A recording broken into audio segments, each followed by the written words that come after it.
Quanto mais valente eu tentava me mostrar para minha filha, mais forte ela se exigia ser. E quanto mais madura e tranquila eu a via, mais serenidade eu buscava oferecer. A gente se abasteceu dessa troca. Esse pacto conduziu a nossa vida por um caminho de amor e companheirismo que eu nunca havia experimentado, mas o custo foi alto. Nós duas amadurecemos à força. Uma abriu mão de parte da juventude, a outra da infância. E as inseguranças e fragilidades ocultas que estavam ali inevitavelmente apareceriam.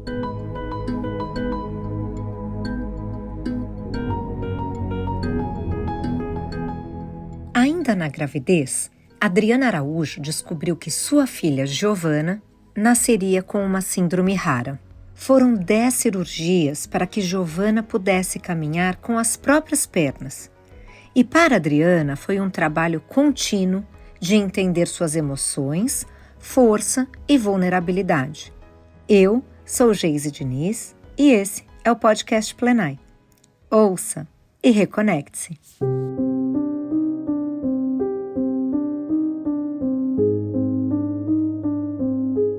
No dia 7 de outubro de 1997, eu acordei com um novo papel no mundo, o de mãe. Ainda na maternidade, com a minha bebê dormindo no bercinho de acrílico ao meu lado, eu amanheci num choro incontrolável. Até hoje, é difícil definir esse choro. Quando eu volto àquele momento para encontrar as nuances de cada sentimento que havia ali, eu vejo um choro de decepção comigo mesma, de inconformidade e frustração por não ter conseguido dar à minha menina o formato que o mundo classifica como normal. Um choro de choque, de enxergar as diferenças anunciadas no borrão do ultrassom, agora tangíveis. Um choro de não fazer ideia se a minha menina poderia andar e correr, de não saber como seria a vida da criança frágil, de pernas tortas, que dormia tranquila no berço da maternidade. Um choro de intuição, que seria difícil, muito difícil, de que julgamentos e preconceitos inevitavelmente surgiriam. Um choro de quem envelheceu uma década em horas, de quem sabia que dali para frente tudo seria diferente.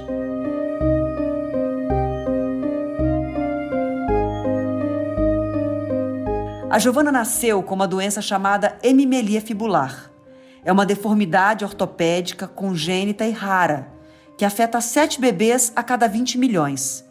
Em termos bem simples, a minha filha não tem o osso de sustentação da perna direita, a fíbula. Ela veio ao mundo com mais algumas complicações, o pé esquerdo torto e a ausência de alguns dedos nos pés e na mão direita. Eu volto no tempo e entendo as razões de cada choro na maternidade, mas algumas daquelas lágrimas eu não choraria de novo.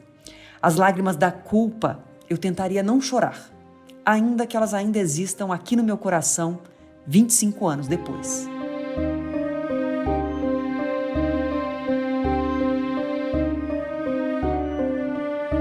Não teve um momento específico em que eu percebi que era diferente das outras pessoas. Para mim, era simplesmente um fato da vida, até porque na infância eu nem ligava muito para minha imagem. Às vezes os colegas perguntavam por que a minha perna e os meus dedos eram daquele jeito, daí eu explicava. Mas eu nunca deixei de ser aceita no grupo por causa disso, sempre tive muitos amigos, sempre me encaixei nos lugares onde eu frequentei. Eu sei que outras pessoas podem sofrer bullying por ter uma diferença, mas essa não foi a minha experiência.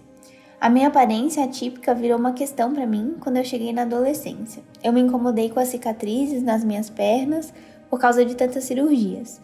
Me incomodei por ter dificuldade de usar salto. Mas no geral, eu acho que eu ligo tanto para a aparência quanto qualquer pessoa da minha faixa etária. Na minha geração, as pessoas se comparam demais com as outras, por causa das redes sociais.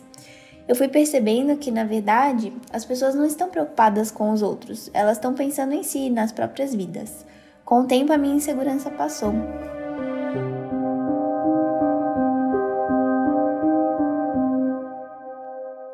Em 2020, eu publiquei um livro sobre a minha história como mãe da Giovana. Mas antes de ser um livro, foi uma conversa comigo mesma. Eu precisava olhar pelo retrovisor para processar as emoções e visitar as memórias dessa jornada. A caminhada nem sempre foi fácil. E durante muitos anos, eu não tive tempo para parar e refletir sobre os percalços que nós enfrentamos. Aí eu comecei a escrever a história na forma de e-mails que eu enviava para mim mesma. E à medida que os textos foram ganhando corpo, surgiu um desejo de transformá-los num livro familiar. Eu pensava em fazer uma encadernação bonita e dar de presente para Giovana, para minha família e especialmente para os médicos que foram essenciais na vida da minha filha. Um dia eu estava no salão de beleza, fazendo a raiz do cabelo, quando eu comecei a pensar em um desses médicos que eu apelidei de Dr. Marceneiro.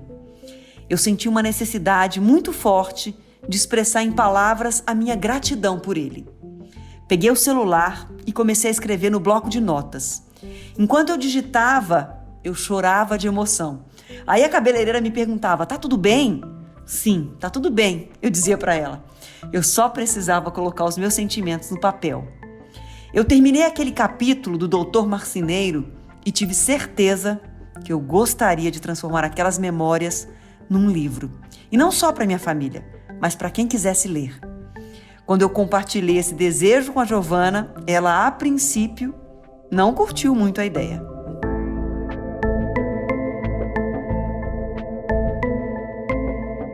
Eu e minha mãe temos personalidades muito diferentes. Ela é comunicativa, extrovertida. Eu já sou bem reservada e só costumo me abrir com pessoas mais próximas. Por isso eu achava meio estranha a ideia de contar a nossa história para qualquer um. Mas a minha mãe queria muito publicar esse livro. E quando ela coloca uma ideia na cabeça, ninguém tira. Ela insistiu para eu ler o manuscrito, eu enrolei. Quando finalmente peguei o calhamaço, terminei em 24 horas. Eu imaginava que ela fosse escrever um relato factual, ao pé da letra, sobre a nossa vida. Só que ela criou uma peça literária, poética, ficou muito bonito. Esse foi um dos fatores que me levaram a concordar com a publicação da obra. Mas o principal era a ideia de ajudar outras pessoas em situação parecida com a nossa. Existem muitas mães de crianças que nascem com alguma diferença que poderiam se enxergar na nossa experiência. De fato, depois que o livro foi publicado, várias mulheres entraram em contato com a gente. Elas disseram que de alguma forma se sentiram representadas na nossa experiência.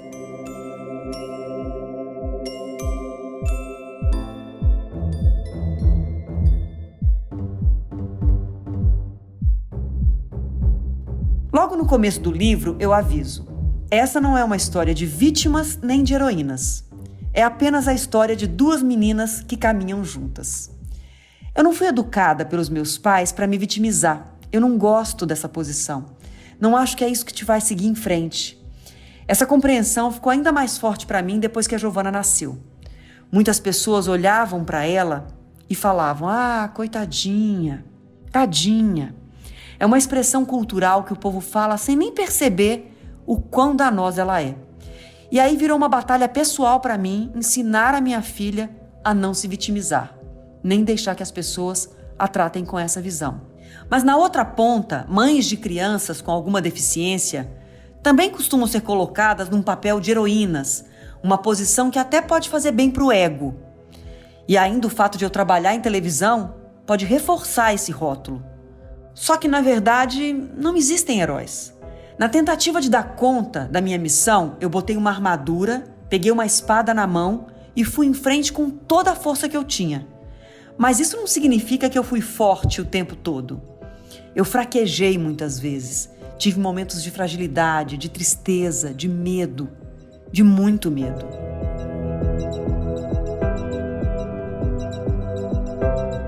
Em alguns momentos eu admito que pensei, por que eu? A minha vida teria sido um pouco mais fácil se eu não tivesse precisado das cirurgias. Eu poderia me vitimizar e passar o resto da vida me lamentando por não ter nascido igual a maioria da população. Mas esse pensamento não me levaria a lugar nenhum. E tem o outro lado da moeda. Eu sou uma pessoa de muitos privilégios e oportunidades. Se colocar na balança, as coisas boas pesam muito mais do que as ruins. Definitivamente, eu não sou uma coitada. E eu também não sou uma heroína por ter enfrentado tantos desafios. Às vezes a gente vê uma pessoa com uma trajetória difícil e pensa, eu nunca conseguiria passar por isso. Mas como a gente pode saber se não tá na pele do outro? Tem situações que ou você enfrenta ou você enfrenta. Cada um faz o melhor que pode quando tem um problema. Desmistificar o papel da heroína não foi só para os leitores do livro. Foi para nós duas também. Eu me tornei mãe aos 25 anos, enquanto estava construindo uma carreira na televisão. E a Giovana, intuitivamente, ela percebeu que o desafio era enorme e colaborava muito, muitas vezes com silêncio. Ela nunca manifestou revolta, nunca perguntou por que era diferente, nunca reclamou dos remédios, das cirurgias, dos cortes, das suturas, das agulhadas. Já eu esperava birra, irritabilidade, nervosismo. Recebi serenidade e silêncio. Durante muito tempo eu entendi esse silêncio como um presente, porque ele facilitava a minha vida. Mas o silêncio também pode ser uma armadilha bem perigosa. Eu escolhi mostrar à minha filha o que naquele momento eu achava que era o melhor de mim. A coragem, a confiança, o otimismo, a fé. E conforme ela foi crescendo, eu percebi que a Giovana só viu a mãe forte. Como que uma pessoa vai lidar com as próprias fragilidades se o modelo que ela tem é quase de perfeição? O livro também teve essa função de mostrar para minha filha que ela vai ter muitos momentos de dúvida, de fraqueza, de medo, em várias fases da vida, na juventude, na vida adulta, na vida profissional, na vida amorosa.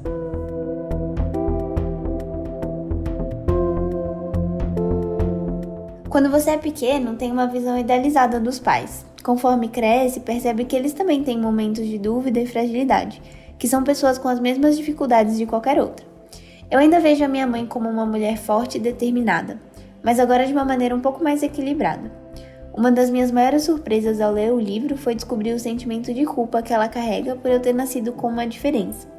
Eu achei até engraçado, porque isso nunca tinha me passado pela cabeça.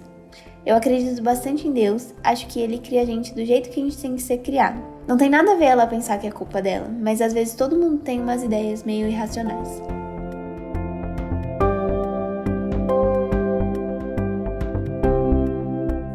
O livro também serviu como um autoabraço. Foi uma maneira de dizer para mim mesma: ok, eu poderia ter feito algumas coisas de outra maneira, os bastidores poderiam ter sido apresentados à minha filha mais cedo, mas eu entreguei o que eu dava conta. Eu cheguei aos 50 anos com a Giovana em uma das melhores faculdades de medicina do país e eu tenho um baita orgulho disso. Tá faltando só um ano para ela se formar e é uma felicidade para mim vê-la encaminhada e bem.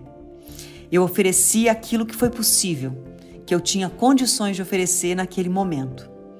As mães são muito mistificadas, como se a maternidade fosse um momento sagrado, santificado.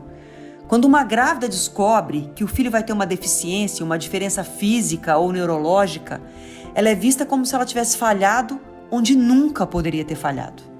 Expor a nossa história também tem a função de mostrar que a perfeição não existe. A trajetória de todas as mães e filhos, de todos os pais e filhos, terá seus desafios, independentemente de ter ou não uma condição de saúde nessa história. O livro é uma declaração de amor a Giovana e a nossa jornada, incluindo as dificuldades que fizeram parte das nossas vidas. Ele tem o propósito de abraçar a nossa história, como ela é, com cicatrizes, para seguirmos juntas na nossa caminhada.